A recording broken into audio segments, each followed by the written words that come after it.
श्रीमन्नूतन निरदाभतनवे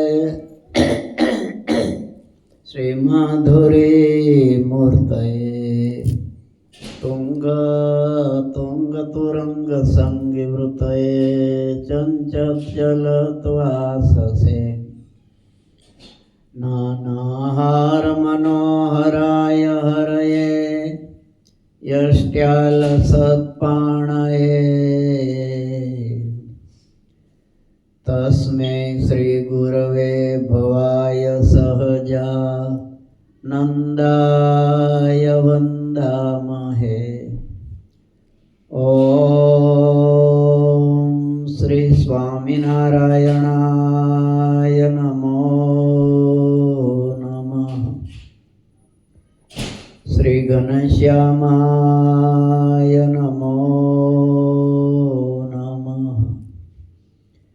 अवतारिणे श्री हरिकृष्णाय नमो नमः। स्वामिनारायण हरे संवत 1880 ના જ્યેષ્ઠ સુદી સપ્તમી ને દિવસ ત્રીજા પહોર સમયે સ્વામી શ્રી સહજાનજી મહારાજ શ્રી ગઢડા મધ્યે દાદા ખાચરના દરબારમાંથી ઘોડીએ સવાર થઈને લક્ષ્મીવાડીએ પધાર્યા હતા. ત્યાં ઘણીવાર સુધી ઘોડીને ફેરવી પછી તે વાડી મધ્યે વેદી ઉપર વિરાજમાન થયા હતા અને સર્વે શ્વેત વસ્ત્ર ધારણ કર્યા હતા અને મસ્તક ઉપર કાળા છેડાની ધોતલી બાંધી હતી ને કંઠને વિશે મોગરાના પુષ્પના તોરા વિરાજમાન હતા ને પાગને વિશે તોરો વિરાજમાન હતો અને પોતાના મુખારવિંદની આગળ મુંડીન મંડળ તથા દેશ દેશના હરિભક્તની સભા ભરાઈને બેઠી હતી. મહારાજ કઈ જગ્યાએ બેઠા છે? બરોબર, બેઠા તો અહીંયા છે, વાંધો નહીં. ઘોડી ફેરવી મહારાજે પહેલા તો. મહારાજે કેવા વસ્ત્ર પહેર્યા છે? મહારાજને સફેદ વસ્ત્ર ગમે છે. શું પ્રેમાનંદ સ્વામી કીર્તનમાં કીધું છે ને, સદા શ્વેતાંબર શ્રીજી ધાર તારે અંબર જર કસિયા કોઈ વાર સજની શ્રીજી મુજને સાંભળારે. સદા એટલે કાયમ. બહુધા જોશો વચનાત્મા તો શ્વેત વસ્ત્ર જ આવશે. પછી ક્યારેક કોઈ એવો પ્રેમી ભક્ત હોય ને બીજા વસ્ત્ર લાવ્યો હોય તેનો ભાવ જોઈને સ્વીકારે ખરા, પણ એ જાજો ટાઈમ પહેરે નહીં. પોતાને રુચિ કેવી છે? સફેદ વસ્ત્રની. સફેદ એટલે ચોખ્ખું હોય એકદમ. સમજ્યા? એમાં સહેજ જો ડાઘ થાય ને તો તરત ખબર પડી જાય. આ કાળામાં ડાઘ બાગની ખબર બહુ પડે નહીં. સમજ્યા? અને એમાં તરત જ ખ્યાલ આવી જાય કે આ ડાઘ ક્યાં થયો કહે ને. એટલે સફેદ વાળમાં ખબર પડી જાય તરત ડાઘ થાય. અને આ કાળામાં શું છે? ઘાંચી જેવું. ઘાંચીને કોઈ કહે કા ક્યાં તારા કપડે કેમ ડાઘ થયો? કારણ કે એનું જીવન જ ડાઘમય છે. એટલે સફેદ છે એ ભગવાનને ગમે છે. ભગવાનના ધામનું તેજ છે એ સફેદ છે. આ આત્મા છે એ પણ સફેદ છે. શું? એટલે સફેદ માણસ ભગવાનને ગમે છે. કાળા કલંક વાળો હોય એ ભગવાનને ગમતો નથી. ટૂંકમાં નિર્દોષ બુદ્ધિ વાળો જે ભક્ત હોય એ ભગવાનને પ્યારો છે. પણ બધાયમાંથી દોષ જ જોયા કરતો હોય એ તો ભગવાનને દીઠો ગમે જ નહીં. અડધો તો વિમુખ મહારાજ કરી જ નાખે છે ને તરત જ. બધામાંથી ગુણ જોતો હોય એ ભગવાનને પ્રિય લાગે છે. એટલે મહારાજ કાયમ સફેદ વસ્ત્ર ધારણ કરતા. મહારાજ કે તમે સફેદ રહેજો, સફેદમાં રુચિ રાખજો. શું? પણ આમાં આવો છે ને ઓલો આવો છે ને એ જોયા કરશો તો મહારાજને દીઠો ગમતો નથી. મહારાજ કે ભગવાનના ભક્તને કુદ્રષ્ટિએ કરીને જોવે ને તો અમને એમ થાય કે એની આંખ ફોડી નાખી. નહીં તો મહારાજ તો બહુ દયાળુ છે. શું? પણ ભગવાન પોતાને ગમે એમ કે એ સહન કરશે. ભક્તો ઉપર કંઈ કરશે ત્યારે ભગવાન સહન નહીં કરી શકે. એ ભગવાનથી સહન નથી થતું. ભીષ્મ દાદાએ કૃષ્ણ ભગવાન હથિયાર ધારણ કરે યુદ્ધભૂમિમાં એની પ્રતિજ્ઞા લીધી હતી. શું? કારણ કે દુર્યોધન આવ્યો એટલે રાજી થવા માંડ્યો કે કેમ આટલો બધો રાજી? તો કે આમ તો ફાવી ગયો. કે કેમ? આમ તો કે હું વહેલો આવ્યો હતો પણ હું ઓછી બેઠો હતો. અર્જુન તો ભક્ત એટલે ચરણ પાસે બેઠો. એટલે ભગવાન જાગ્યા ઊંઘા હતા. જાગ્યા એટલે તરત જ નજર અર્જુન સામે ગઈ. એટલે કે અર્જુન ક્યારે આવ્યો? ત્યાં દુર્યોધન ઊભો થયો. હું પહેલા આવ્યો છું. ભગવાન કે તમે પહેલા આવ્યા બરોબર છો પણ મેં તો અર્જુનને જોયો છે. જો આ સામે રહેવામાં આ લાભ ભગવાનની સન્મુખ દર્શન ભગવાનના થાય ને આપણને. પછવાડે ને આડાવડા રહે ઘણા દૂર બેસે. દૂર બેસીને કેવી સ્વરૂપ દેખાય ભગવાનનું? સરખું વ્યવસ્થિત દેખાય. જેટલા નજીક એટલો વધારે આનંદ આવે ને. પછી અર્જુન કે હું સહાય માટે આવ્યો છું. દુર્યોધન કે હું એકલા માટે જ આવ્યો છું. યુદ્ધમાં અમારે તરફ રહ્યો. અર્જુન કે હું એકલા માટે જ આવ્યો.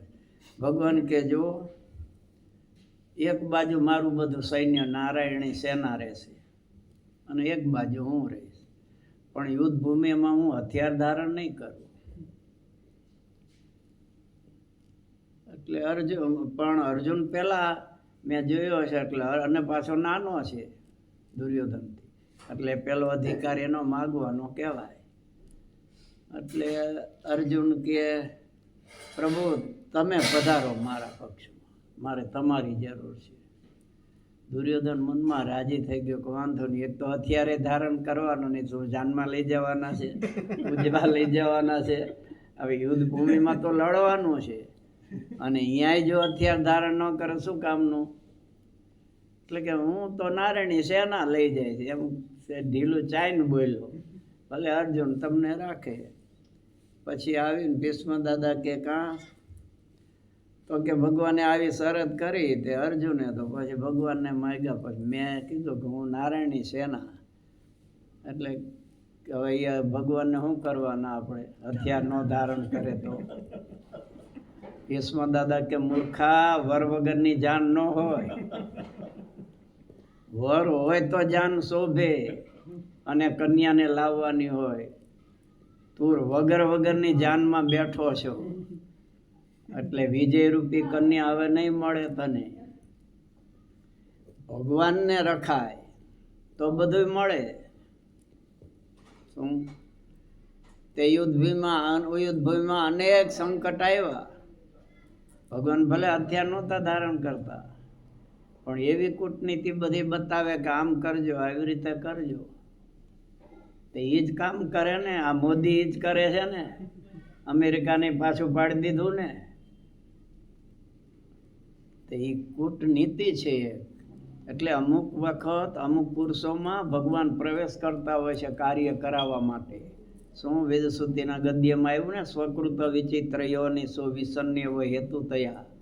ભગવાન બધામાં અમુક કાર્ય કરાવવા માટે રીલા હોય છે.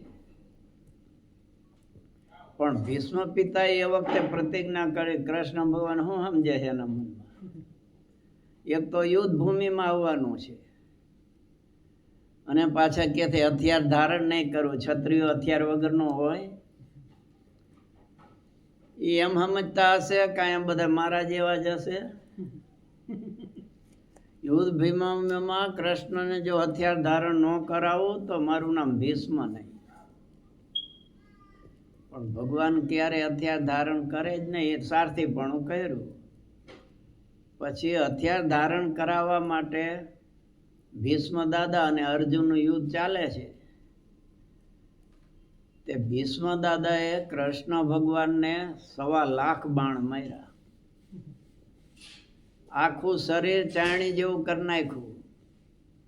તો એ ભગવાન એમ ન સ્થિર હોય. આને શું કે ખીજાઈને હથિયાર ધારણ કરે છે, ભગવાને નું ધારણ કર્યા. પછી બીજું બાણ માર્યું, સમજ્યા? અર્જુન ઉપર જ્યારે બાણ માર્યું ત્યારે એને અર્જુનને અહીંયા વાગ્યું, સમજ્યા? એટલે અર્જુન તરત એકદમ નીચે પડી ગયું. એટલે ભગવાન ઊભા થઈ ગયા, મારી નાખું ભીષ્મને. જો પોતાને વાગ્યું પણ નહીં. ભક્તનું દુઃખ સહન નથી કરી શકતા ભગવાન, તરત ઊભા થઈ ગયા. પણ અર્જુનો હોશિયાર પાછો, તરત જ સુરવીર હોય એટલે કઈ બહુ જ આપણી જેમ ન સહેજ વાગ્યું પછી પડ્યા રહ્યા 3 દિવસ સુધી, એમ પડ્યા ન રહીએ. તરત જાગ્રત થઈ જાય, પાછું આવું જોવે. એટલે એકદમ ઊભો થઈ ગયો, પ્રભુ તમારે હથિયાર નહીં ધારણ કરવાનું નિયમ છે. તમે રથ ચલાવતો તું ક્યાં યુદ્ધ જ બરાબર કર. ભીષ્મ દાદાને બાણ તો મારતો ને, અર્જુન બાણ મારે પણ વાગે નહીં, એવી રીતે ધીમે રહે. એટલે ભગવાને જાણ્યું. હવે પછી ફરીવાર બાણ જ્યારે માર્યું અને અર્જુનને વધારે વાગ્યું, પછી ભગવાને એકદમ કૂદકો માર્યો. એ કૂદકામાં ભગવાન એ ભૂલી ગયા કે મારે આ ભગવાન પણ બતાવવાનું નથી. ભગવાન માનવ આકૃતિ ધારણ કરે ને ત્યારે એક સતત અનુસંધાન રાખે કે મારું ઐશ્વર્ય છુપું રહીએ, જાહેર ન થઈ જવું જોઈએ. ઓલો એકદમ ક્રોધમાં આવી ગયા, એમાં ભગવાન પણ ભૂલી ગયા. એટલે પૃથ્વી આખી ડોલવા માંડી, ધરતીકંપ માંડ્યો થવા. એટલે ભગવાનની યાદ આવી ગયું, કારણ કે વજન ન સહન કરી શકે પૃથ્વી ભગવાનનો. એટલે પાછો તરત આવી ગયા. અને બીજું તો કાંઈ હતું નહીં. રથનું પૈડું, એક ભાંગલા રથનું પૈડું હતું, એ લઈને ભીષ્મને મારવા જાય છે. ભીષ્મ કે બસ પ્રભુ મારે આ જ જરૂર હતી, તમે કીધું તો હું હથિયાર ધારણ નહીં કરું. હથિયાર ધારણ કર્યું તમે. ભગવાન કે મેં હથિયાર ક્યાં ધારા, તો રથનું પૈડું છે. એ પ્રભુ મને ખબર છે અને તમને ખબર છે કે યુદ્ધ ભૂમિમાં જે હાથમાં લે એ હથિયાર ગણાય. પણ તમે તમારી પ્રતિજ્ઞા તોડવા શા માટે તોડી? મારા ભક્ત ભીષ્મએ પ્રતિજ્ઞા લીધી છે કે યુદ્ધ ભૂમિમાં કૃષ્ણ ભગવાનને જો હું હથિયાર ધારણ ન કરાવું તો હું ભીષ્મ નહીં. મારી પ્રતિજ્ઞા બચાવવા માટે તમે તમારી પ્રતિજ્ઞા તોડી છે.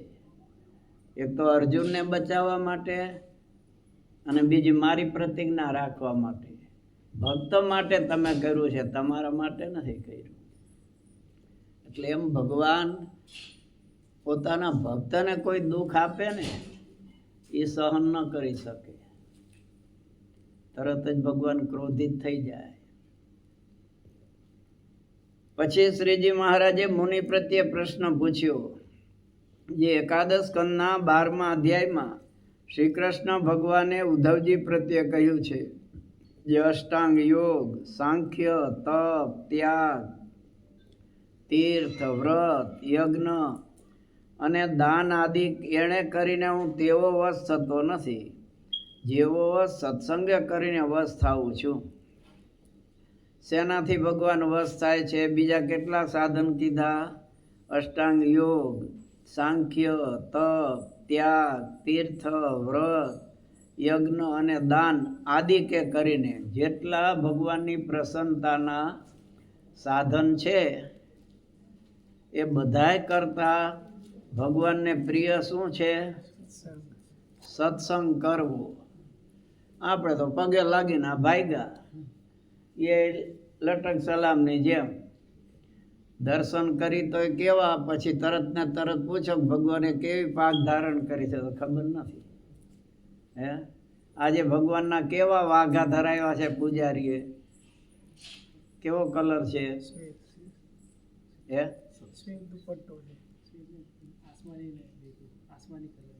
બરોબર. મુગટ નું તો ખબર જ હોય, પૂનમ છે એટલે સમજ્યા. પણ નિરખીને ભગવાનના દર્શન કા ઉપરથી લ્યો, મુગટથી સમજ્યા. હાર પહેરાવી દે છે એટલે પછી બહુ નથી દર્શન થતા, પણ ઉપરથી મુગટ, પછી કપાળમાં તિલક ચાંદલો કેવો છે, નાસિકા, ભ્રકુટી, શું ગાલ, હોઠ, કુંડળ ધારણ કર્યા છે, પછી ઘરેણા ક્યાં ક્યાં પહેરેલા છે, તે પિતાંબર કેવું પહેરેલું છે, પગમાં તોડા છે કે જાંજર છે, અંગૂઠિયું છે કે નહીં ચરણમાં, કા ઉપરથી કા નીચે ચરણથી ચાલુ કરો અને ઉપર એમના દર્શન કરવાના હોય. આ દર્શન કર્યા કહેવાય. આ તો આમ કરીને આ ભાગ્યા જે સ્વામિનારાયણ માથું નમાવે એટલે લટક સલામ જેવું કહે એને, સમજ્યા. પણ એમ નહીં, નિરખીને દર્શન કરો. આવ્યા છીએ દર્શન કરવા તો પછી વ્યવસ્થિત દર્શન તો કરવા જોઈએ ને. પણ એમને આમ જોઈ લઈએ એમ નહીં, વળી પાછા જતા ખુરશી ઉપર બેસી કેવા ભગવાને વસ્ત્ર પહેર્યા છે એનું ધ્યાન કરીએ. પછી ઘેર જઈને સૂઈએ ત્યારે પાછા યાદ કરીએ. તો અહીંયા મનન કર્યું હોય તો અહીંયા યાદ આવે ને, પણ અહીંયા ને અહીંયા ભૂલી ગયા હોય એ ઘેર પહોંચો ત્યાં સુધીમાં તો ક્યાંથી પછી રહીએ. એટલે નિરખીને દર્શન કરવા. શું એ એક સત્સંગ થાય છે. સત્ય વસ્તુનો સંગ કરો છો ને તમે, ભગવાન સત્ય છે, ભગવાનના આભૂષણ બધું સત્ય છે, એમાં તમે જોડાઈ ગયા છો ને, એ સત્સંગ થયો ને. મધ્યના 8મામાં ન કીધું અષ્ટાંગ યોગ એ છે, અંતરદ્રષ્ટિ એ છે કે ભગવાનનું સતત સ્મરણ રહેવું જોઈએ. તે મહારાજ કહે સત્સંગે કરીને જેવો અવસ્થાઓ છું એવો કોઈ સાધને કરી થતો નથી, એમ ભગવાને કહ્યું છે. માટે સર્વે સાધન કરતા સત્સંગ અધિક થયો. તે જેને સર્વે સાધન થકી સત્સંગ અધિક જણાતો હોય તે પુરુષના કેવા લક્ષણ હોય? હવે મહારાજ આ પૂછે છે. હવે આપણે બધા કરતા, સર્વે સાધન કરતા સત્સંગને અધિક માયનો છે. તો આમાં મહારાજ કે લક્ષણ આપણામાં હશે ને, તો આપણે સત્સંગને અધિક માયનો. અને એ કહે એ પ્રમાણે ન હોય તો સમજી જવું કે સત્સંગ અધિક નથી જાણ્યો. જાણ્યો છે પણ સર્વથી અધિક નથી જાણ્યો. શું? તે સર્વથી અધિક જાણીએ તો આ કીધું એ બધાનું ફળ આપણને મળી જાય. આ કાંઈ કરવું ન પડે ને ફળ મળી જાય. તીર્થે કરવા ન જવું પડે, ત્યાગ ન રાખવો પડે, તપ, સાંખ્ય, યોગા કાંઈની જરૂર ન રહે. અને સત્સંગે કરીને પાછા ભગવાન વશ થઈ જાય છે. એવા કોઈ સાધને કરીને થતા નથી. હવે મહારાજ કહેશે આપણામાં એ છે કે નહીં. તે જેને સર્વે સાધન થકી સત્સંગ અધિક જણાતો હોય તે પુરુષના કેવા લક્ષણ હોય?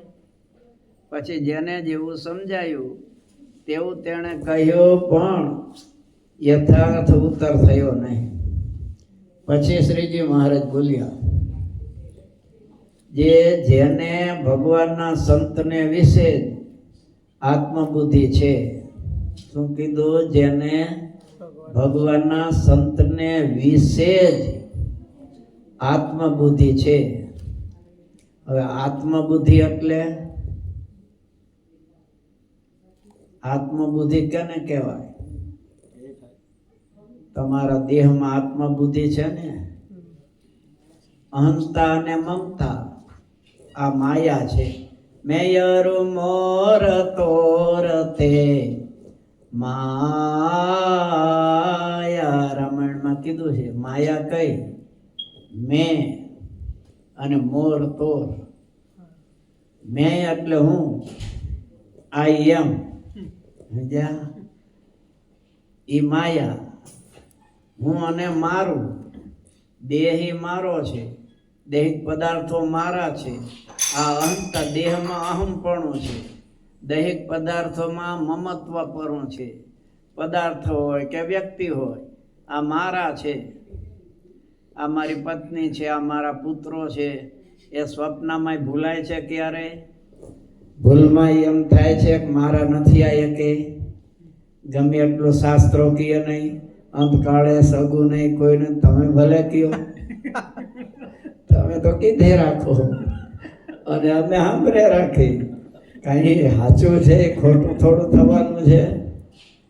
હે, એમ જ છે ને. તે શું કહે છે મહારાજ?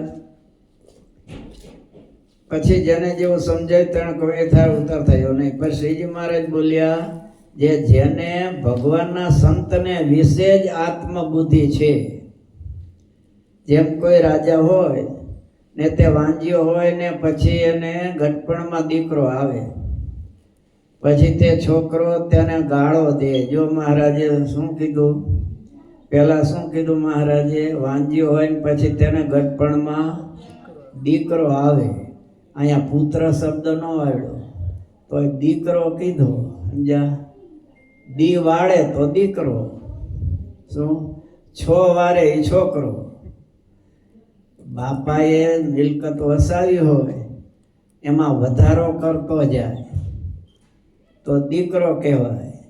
બાપાએ વસાવ્યો ને ગયા પછી આને જુગારમાં બધે છાવ હરખું કરી નાખ્યું તો એ છો વાયરો કહેવાય, એ છોકરો કહેવાય. તે પેલા મહારાજે શું કીધું? ગટપણમાં દીકરો આવે પછી તે છોકરો, જો આ છો વારવાનો છે, સારું કામ કરવાનું નથી, એટલે અહીંયા મહારાજે પાછો છોકરો કીધો. શું? પછી તે છોકરો તેને ગાળો દે, મૂછો તાણે. બાપાને હો, બીજાને તો દે પણ બાપાને ગાળો દે, મૂછો તાણે તો પણ અભાવ આવે નહીં. અને કોઈના છોકરાને મારે તથા ગામમાં અનીતિ કરી આવે તો પણ કોઈ રીતે તેનો અવગુણ આવે જ નહીં. શા માટે? જે રાજાને પોતાના દીકરાને વિશે આત્મબુદ્ધિ થઈ ગઈ છે, એ આ એટલું આત્મબુદ્ધિ થઈ ગઈ છે કે એમાં એને દોષ દેખાતો જ નથી. નહીંતર આમાં કઈ સારું એ કઈ ગુણ જોયા? બાપાને ગારું દે, મૂછું તાણે. અને તમારે એવું તો હાલતું જ હોય છે ને, એટલે તો કોઈ મૂછું રાખતા નથી, સમજ્યા? ઓલું નરસિંહ મહેતાનું પ્રભાત્યું છે ને, જળ કમળ છાંડ બાળ સ્વામી અમારો જાગશે, જાગશે તને મારશે પછી બાળ હત્યા લાગશે. કે છે અમારા પતિ સૂતા છે ત્યાં વયો જા, ને તે ઈ જો જાયગા તને મારશે તો નકામી અમને બાળ હત્યા લાગશે. પણ કનૈયો કે હું એમ જાઉં એવો નથી, હું તો એનું માથું લેવા આવ્યો છું. મથુરા નગરીમાં જુઠ્ઠું રમતા નાગનું શીશમ હાર્યું, એટલે એનું માથું લેવા આવ્યો છે. કે હવે બાળક, ક્યાં કાળી નાગ અને ક્યાં તું નાનો છોકરો, તારી માએ કેટલા જણા છે? આટલો બધો રૂપાળો છો, રંગે રૂડો રૂપે પૂરો, આટલો બધો રૂપાળો છતાં તારી માને તું અલખામણો થઈ ગયો છો કે અહીંયા મત સુધી પહોંચી ગયો તું મતના મુખમાં, છતાં એ આવે નહીં તને બચાવવા કે લેવા? રંગેડું રોડ રૂપે પૂરો, દિસંતો કોડીલો કોડામણો, કેટલા તારી માએ જન્મા છે? તો કે મારી માતા એ બેવ જન્મ્યા, એમાં હું નટવર નાનડો, જગાડ તારા નાગને મારું નામ કૃષ્ણ કહાનડો. હું કૃષ્ણ કનૈયો છું, તારા નાગને જગાડ. બહુ આજીજી કરી પણ ભગવાન માયના નહીં. પછી કેવી રીતે જગાડે છે ખબર છે? હે, પહેલા તો પગ ચંપી કરી, તમારે ક્યાંય જવાનું હોય ને પછી પહેલાં કયો આ ધનુર્માસમાં વહેલી ધૂન કરવા જવું છે, મને ઉઠાડીએ તો કહે છે પણ એલાર્મ મૂકી દો ને. એલાર્મ મૂક્યો હોય તો બંધ કરીને પાછો હોઈ જાય. વળી ઘરના ઉઠાડે, ઉઠો ને હવે સવારે કહેતા હતા ને હવે ઘડીક હુવા દે ને. પછી ગોદડું રજાઈ લઈ લઈએ તો ઓછાળ ઓઢી જાય ને. એમ આ જગાડવા માંડી, આમ પગ ચંપી કરી તો ન જાય ગયા, પછી મૂછ તાણી એટલે જગાડવામાં એટલે બધા કાઢ નાખી કે આ ક્યાંય તાણે તો ઉપાડી ને, આ દુખે બહુ ને, એટલે હા કાઢી જ નાખી બધા કે શાંતિથી ઉભાય. એટલે આ મૂછ તાણે એટલે એ તો બહુ દુખે, તોય પણ અભાવ આવે છે. ગમે એટલું નુકસાન કરે તોય મહારાજ કે એ આત્મબુદ્ધિ થઈ કહેવાય. જેને ભગવાનના ભક્તને વિશે આત્મબુદ્ધિ થાય છે તેણે સર્વ સાધન થકી અધિક કલ્યાણકારી સત્સંગને જાણ્યો છે. લ્યો શું કીધું? એ દીકરામાં જેવી આત્મબુદ્ધિ છે એટલે એનો દોષ દેખાય છે. એમ આપણને સત્સંગમાં ક્યાંય દોષ દેખાવો ન જોઈએ. શું દોષ દેખાય એટલે સમજો કે આત્મબુદ્ધિ છે નહીં. એટલે આત્મબુદ્ધિ નથી ત્યાં સુધી સત્સંગમાં હેત નહીં થાય. આત્મબુદ્ધિ હોય તો જ હેત થાય ને, તો જ દોષ ન દેખાય. આત્મબુદ્ધિ નથી એટલે દોષ દેખાય છે. એટલે મહારાજ કહે છે એવી જેને ભગવાનના ભક્તને વિશે આત્મબુદ્ધિ થાય છે. એમ ન કીધું કે સગા સંબંધીને વિશે આત્મબુદ્ધિ થાય, પુત્ર પરિવારમાં થાય. ભગવાનના ભક્તમાં આત્મબુદ્ધિ કરવાની છે. આત્મબુદ્ધિ થાય છે તેણે સર્વ સાધન થકી અધિક કલ્યાણકારી સત્સંગને જાણ્યો છે. અને એ વાર્તા ભાગવતમાં કહી છે. જે યસ્યાત્મબુદ્ધિ ગુણપે ત્રિધાતુ કે સ્વદેહી કલત્રાદિષુ ભીમ ભૌમયજ્યધિ યતીર્થ બુદ્ધિ સલિલેન કહિચિત જને સ્વવિઘ્નેષુ સયવ ગોખર. હવે આ મહારાજે ભાગવતનો શ્લોક મૂક્યો છે. યસ્ય આત્મબુદ્ધિ ગુણપે. ગુણપે એટલે ત્રિધાતુ કે ગુણપે. ત્રણ ધાતુ ક્યાં? વાત, પિત્ત ને કફ. એનાથી યુક્ત જ આપણો આ દેહ છે ને. એટલે આ દેહમાં કેવી આસક્તિ છે? ક્યારે ભૂલમાં એમ થાય છે હું દેહ નથી. પોતાપણાની ભાવના આમાંથી જાય છે ક્યારે? તો આ ત્રણ ધાતુવાળા દેહમાં આત્મબુદ્ધિ પોતાપણાની ભાવના છે ને, સતત રહે છે ને. તેમજ ત્રિધાતુ કે આત્મા સ્વધી એટલે પોતાની બુદ્ધિ છે, આત્મબુદ્ધિ છે. અને કલત્રાદિષુ સ્વદેહી. કલત્રા એટલે પત્ની છે, પુત્ર છે, પછી જે કંઈ બધા પરિવાર છે એમાં સ્વધી મારા છે. એ મારું મારું કરીને જ બધું છે ને. મારું મારું કરીને ધન મેળવ્યું રે એમાં તારું નથી. અંતકાળે સગું નહીં કોઈ હારું લઈ ગયા કોઈ તો એ કેટલું મારું મારું છે ને. મરે ત્યાં સુધી રહે છે, પછી ભૂત થઈને આવે. જા પછી બૈરાવ શું બોલે? એ આ છોકરો દાદા જેવો જ છે નહીં. દાદા જેવો નહીં, દાદા જ આવ્યા છે વાસના રહે છે એટલે. દાદા જેવો ક્યાં વાત કરો છો? દાદાને વાસના રહી ગઈ હતી એટલે પાછા પધાર્યા છે. એટલે કલત્રાદિષુ સ્ત્રી, પુત્ર, પરિવાર એમાં જેવી પોતાપણાની બુદ્ધિ છે. પછી ભૌમયજ્યથી. ભૌમ એટલે પૃથ્વીના વિકારો. આ બધી મૂર્તિઓ છે એ પૃથ્વીના જ વિકાર, પૃથ્વીમાંથી થઈ છે ને. કોઈ પથ્થરમાંથી, કોઈ સોનામાંથી, કોઈ ધાતુથી. પણ ધાતુ માત્ર શેમાંથી થઈ છે? ભૂમિમાંથી. તો તો એ મૂર્તિઓમાં કેટલી પોતાપણાની બુદ્ધિ છે, ભગવાનપણાની. એને દંડવટ કરીએ, એને પાછળ ખર્ચ કરીએ, લાવીને એને રાજી કરવા પ્રયાસ કરીએ. એ મૂર્તિમાં પૂજ્ય બુદ્ધિ છે. પછી એ તીર્થ બુદ્ધિ સલીલે, એ ગંગાજળ હોય કે યમુનાનું જળ હોય કે સરયુ ગંગાનું જળ હોય, એ પાણી જ છે ને. પણ એમાં કેવી તીર્થ બુદ્ધિ છે.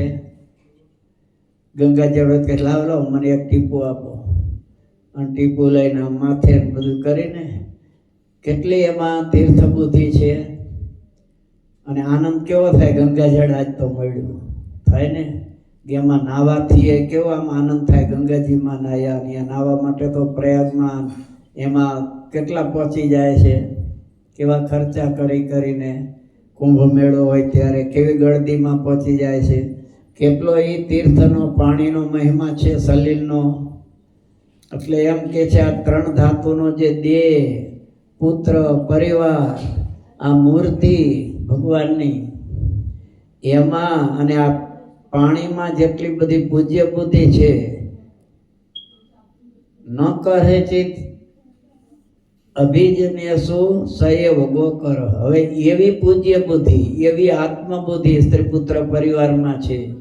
મૂર્તિમાં જેવી ભાવના છે, એવી ધર્મ જ્ઞાન વૈરાગ્ય સહિત એવા જે ભગવાનના ભક્ત, સાધુ હોય કે ગ્રસ્ત, એને વિશે જો એવી બુદ્ધિ નથી, તે ગોખર. ગો એટલે બળદે થાય, ખર એટલે ગધેડો થાય. હલકામાં હલકું પ્રાણી ગધેડો. તો આવી જે આ બધામાં તીર્થ બુદ્ધિ, પૂજ્ય બુદ્ધિ, મારાપણાની બુદ્ધિ છે, પણ ભગવાનના એકાંતિક ભક્તમાં જો નથી, તો એ ગધેડો છે. એમાં હું થાવ, તમે થાવ, જો એ ભાવ ન હોય તો આપણે કઈ જગ્યાએ આવીએ છીએ એ આપણે જોવાનું ને. આવી જ્યારે બુદ્ધિ થાય ત્યારે મહારાજ કે એને સત્સંગ કહેવાય. એવી બુદ્ધિ સત્સંગીમાં થવી જોઈએ, સંતમાં થવી જોઈએ, આચાર્યમાં થવી જોઈએ. સમજ્યા? મહારાજે શું કીધું? સત્સંગી છે એ જ આપણો કુટુંબ છે. પક્ષ રાખવાનો મહારાજે કીધો છે ને.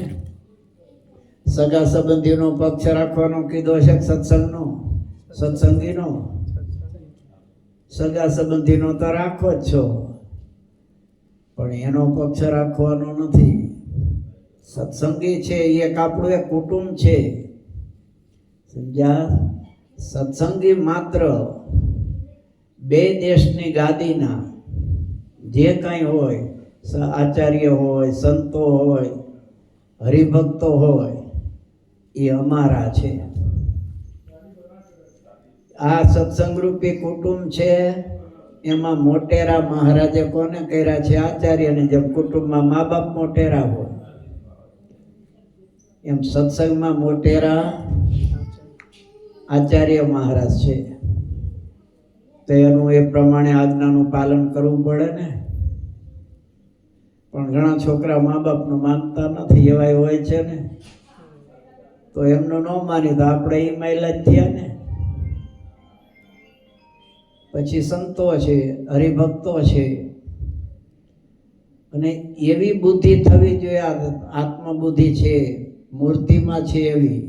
કપિલ ગીતામાં કપિલ ભગવાને કીધું કે જે મૂર્તિમાં જ મને ભગવાન માને છે, અને બધાયમાં પાછો હું રહેલો છું, એનું તો અપમાન કરે છે, એની મસ્કરી કરે છે, એની નિંદા કરે છે. તો એ તો મારી મસ્કરી કરે છે, કારણ કે હું મૂર્તિમાં જ રહેલો છું. બધા જીવ પ્રાણી માત્ર અંતર્યામી પણ રહ્યો નથી. એટલે કોઈનો દ્રોહ ન થવો જોઈએ. એ નિંદા કરે, ગાળું દે ને એવું કરે તો આ છોકરા જેવું થયું. સમજ્યા? રાજાના. એટલે આપણે છોકરા છે કે ભગવાનના દીકરા છે? તો શું મહારાજ કહે છે? એવી જેને ભગવાનના ભક્તને વિશે આત્મબુદ્ધિ થાય છે, તેને સર્વ સાધન થકી અતિ કલ્યાણકારી સત્સંગને જાણ્યો છે. તો કલ્યાણકારી આ સત્સંગને આપણે જાણ્યો એમ સમજવું. તો કલ્યાણકારી એટલે આપણું કલ્યાણ થયેલું જ છે એમ નિશ્ચય થઈ જાય એને પછી. પણ ક્યારે આવી વૃત્તિ એની થઈ જવી જોઈએ. અને એનો આનંદ એ કોઈ અલૌકિક હોય. કારણ કે આપણા સગા સંબંધી છે એના સંબંધ ક્યાં લગી? આ દેહ છે ત્યાં લગી. દેહ ગયો પછી સંબંધ રહે છે? અરે તોડી નાખે છે, એનો વિધિ કરે પાછો. સમજ્યા? કે હાલો હવે એ સંબંધ તોડી નાખો. હવે તો બાયડા પહેલા સંબંધ તૂટી જાય છે. હજી સબ તો પડ્યું હોય ત્યાં તો મને કહેવા મારો ભાઈ થતો હતો, કોઈ કહે છે મારો બનેવી થતો હતો, કોઈ કહે છે મામો થતો હતો. પણ હજી બિચારાને કે બાળી નાખ્યો, દેહ તો પડ્યો છે ત્યાં સંબંધ તોડી નાખ્યા. તોડી નાખે ને તે રીય છે સંબંધ. અહીંયા છે ત્યાં લગી આ પુત્ર પિતા મામા મામી જે કાંઈ સંબંધ છે આ દેહ છે ત્યાં લગી. દેહ છૂટો થયો પછી સંબંધ નહીં રહે. જ્યારે આ સંતો છે, આચાર્ય છે, સત્સંગી છે એનો સંબંધ અહીંયા છે. મર્યા પછી અક્ષરધામમાં ભેગા બેસવાના છીએ, ભેગા રહેવાના છીએ. રેને સીધો સંબંધ, કારણ કે એ સાચા સગા છે એટલે એનો સંબંધ રહેશે, આનો સંબંધ નહીં રહે. એટલે મહારાજે કીધું છે અને દરેક શાસ્ત્રો કહે છે કે ભગવાનના ભક્તને વિશે પૂજ્ય બુદ્ધિ રાખવી, દાસના દાસ થઈને રહેવું. આ બધું એટલા માટે કીધું છે.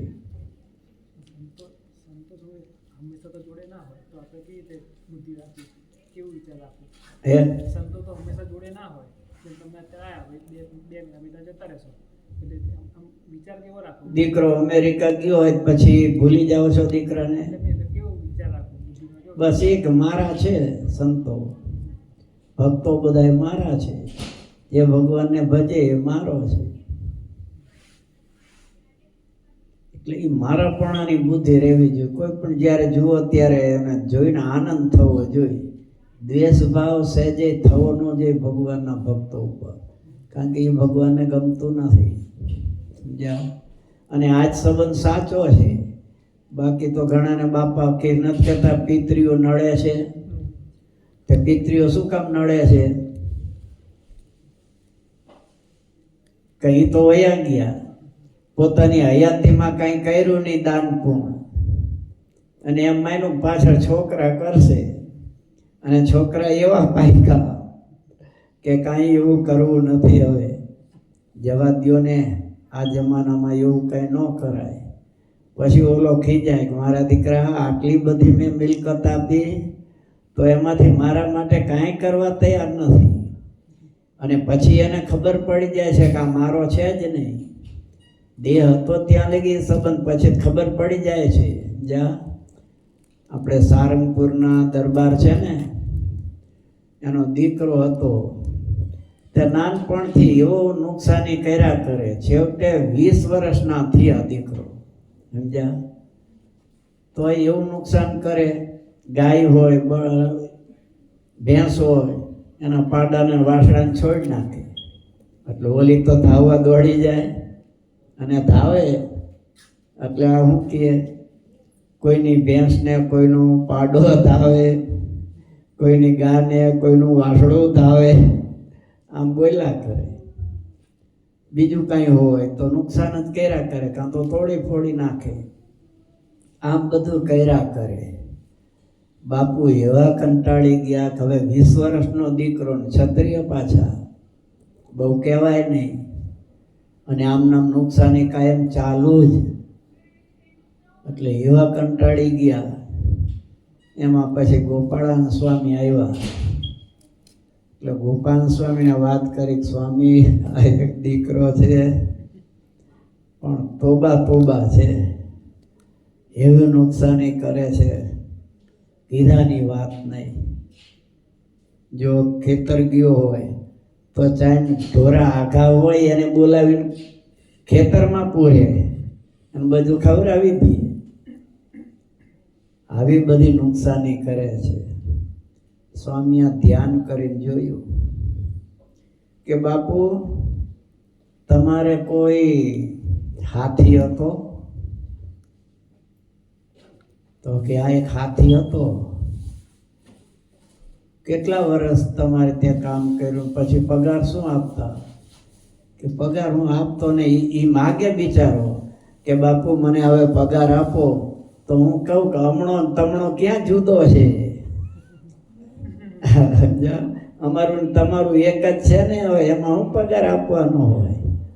આમ કરું ને બિચારાને પગાર આપતો નહીં, અને એમ કરતા કરતા એ મરી ગયો. એટલે સ્વામી કહે એ જે પગાર મરી ગયો ને એ આવ્યો છે દીકરો થઈ પગાર લેવા. અને તમે કીધું ને કે 20 વર્ષ સુધી મારું કામ કર્યું, એટલે આ તમે કહો છો 20 વર્ષનો થયો છે, એટલે હવે થોડું ઘણું પગાર લેવાનું બાકી છે. એ લઈ લેશે એટલે પછી વયો જશે. દીકરા રૂપે આવ્યો છે. આમ જ હોય છે બધું. સંસ્કાળે સંબંધી સર્વે મળ્યા રે, એટલે જૂઠી માયા કરી જાય. એકબીજાના લેણ દેણના સંબંધ હોય છે, એ લેવા આવ્યા છે. હવે લેવા આવ્યો હોય ને એ જન્મ થાય ત્યાંથી તમારા ખર્ચા કરાવ્યા કરે, હાજો માંદો રિયાજ કરે, સમજ્યા? શાંતિ ન લેવા દે. અને દેવા આવ્યો હોય એ ગમે એમ વઢો ગમે એમ કયો તમને આપ્યા જ કરે. એના ઉપરથી સમજી જવું કે આ દેવા આવ્યો છે કે લેવા આવ્યો છે, સમજ્યા? બૈરાવ ઘણી વાર નથી બોલતા, ઓલો બહુ તોફાન કરે, મારો પીટ્યો ક્યાંથી આવો પાયકો? ક્યાંથી પાયકો નથી ખબર, કઈ બીજેથી પાયકો છે. પણ કેવા કંટાળી જાય છે. અને અમુક એવા હોય શાંત હોય, આનંદ કરાવે, કારણ કે દેવા આવ્યો છે, ઓલો લેવા આવ્યો છે. તે એવા બધા ભેગા થયા છે, એટલે એ દેહ છૂટ્યો તરત એના સંબંધ છૂટી જશે. જ્યારે ભગવાનના ભક્તના સંબંધ છૂટવાના નહીં. અત્યારે સાથે બેસીને આનંદ કિલોલ કરી છે ને ઉત્સવ સમય ઉજવી છે ને કેવા આનંદથી કરીએ છીએ, જમી ખાઈ પી ભજન કીર્તન. પછી દેહ મૂકીને પાછા અક્ષરધામમાં ભેગા રહેશું. એટલે મહારાજે કીધો સત્સંગીનો પક્ષ રાખવો, સમજ્યા? એટલે મહારાજ કહે છે આવી સંતને વિશે આત્મબુદ્ધિ થાય. સંત એટલે એમાં ભગવાનના ભક્ત બધા આવી ગયા, તો એને સત્સંગને કલ્યાણકારી જાણ્યો છે. ઇતિ વચનામૃતમ ગઢડા મધ્ય પ્રકરણનું 54 થયું. સહજાન સ્વામી મહારાજની શ્રીપતિમ શ્રીધરમ સર્વદેવેશ્વરમ ભક્તિધર્માત્મજમ વાસુદેવમ હરિમ માધવમ કેશ કામદમ કારણમ શ્રી સ્વામિનારાયણ નીલક